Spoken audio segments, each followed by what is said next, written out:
калисои православии русӣ бо Константинопол робитаҳояшро қатъ кард. қарори мазкур рӯзи душанбе дар ҷаласаи шӯрои калисо дар Минск қабул шуд.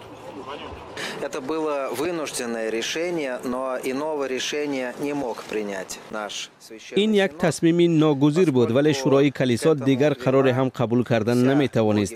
تمام اقدام‌های اداره اسقفی اعظم در کنستانتینوپل در این آخرها منطقاً به قبول چنین قرار وادار میکرد. ما امیدوار هستیم که عقل سالم غلبه میکند و اداره اسقفی اعظم هم قرارش را دیگر و به واقعیت نزدیک خواهد کرد.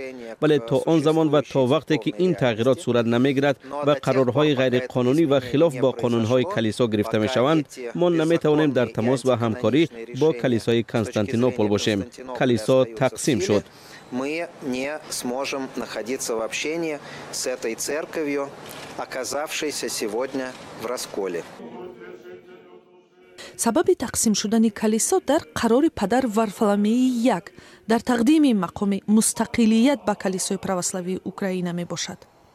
дар Украина се созмони православӣ амал мекунад ва танҳо калисои Москавро калисоҳои дигар эътироф мекунанд.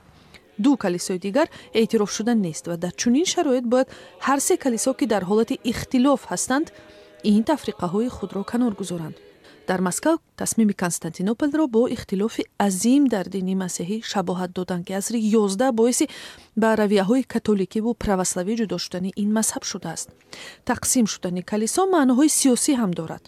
Киев борҳо гуфтааст ки Кремл бо истифода аз калисои православии Русия ба умури дохили Украина дахолат мекунад.